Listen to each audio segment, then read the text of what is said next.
স্থানীয় বিধায়ক পার্থসারথী চ্যাটার্জি, দেখুন 16 কোটি টাকা কেউ দিতে পারবে, কোনো ব্যক্তির পক্ষে সম্ভব না, সরকার পারবে এবং ট্রাস্টগুলো পারবে।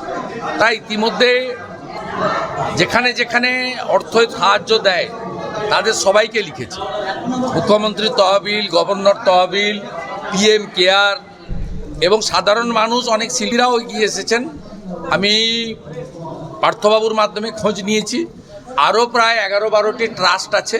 আমি ওদের ওই বাজেট কোটেশন চেয়েছি, পার্থবাবুকে কাল বলেছি, আমার সঙ্গে সরাসরি কথা হয়নি।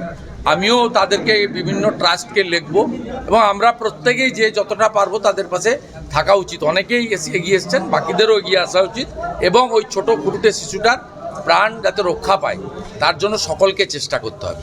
আমাদের MP MLA-রা তারা যেখানে যেখানে লেখা রেকমেন্ড করার সব জায়গায় স্ট্রংলি রেকমেন্ড করেছেন, আমরা পার্সুও করছি। না, এটা তো রাজনীতির বিষয় না, এটা মানবিক বিষয়, এটা সকলের উচিত এগিয়ে আসা।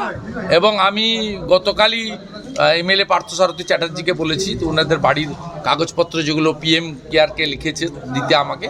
আমি 11-12টা বড় ট্রাস্ট আছে যাদেরকে আমি লিখবো, বা আমাদের যারা ইন্ডাস্ট্রিয়ালিস্ট আছে তাদের যে সমস্ত ট্রাস্ট আছে টাটা থেকে শুরু করে তাদেরকেও আমি লিখব এবং পরিবারকেও বলবো আবেদন করার জন্য, এবং আমরা সবাই মিলে করব, আপনারাও করুন। এটা কোনো রাজনীতির বিষয় নয়, যার হুঁশ আছে তার নাম মানুষ, অতএব মানুষ নামটাকে, তার সম্মান মর্যাদাটাকে রক্ষা করার জন্য এগিয়ে আসুন। আবারও বলছি, 16 কোটি টাকা কোনো একজন ব্যক্তি বা কোনো একটা কারোর পক্ষে বেয়ার করা সম্ভব নয়। সকলে যদি এগিয়ে আসেন, ভারতবর্ষে 140 কোটি লোক থাকে, 16 কোটি লোক যদি 1 টাকা করে দেয়, একদিনে 16 কোটি টাকা হয়ে যায়। Thank you. বিহার থেকে গ্রেপ্তার, বিহার যোগ নয়, তৃণমূল যোগ। নরেন তেওয়ারিকে আপনি খুনিদের বলছেন কেন? খুনিদের যিনি আনলো, 50 লক্ষ টাকা সুপারি দিল, 10 লাখ টাকা পেমেন্ট হলো, তাদের কথা বলুন।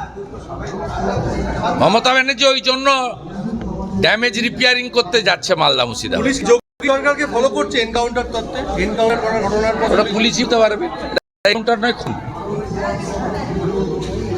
এবং এই ব্যাপারে সিদ্দিকুল্লাহ আর ফিরহাদ হাকিমের কাছ থেকে জানো।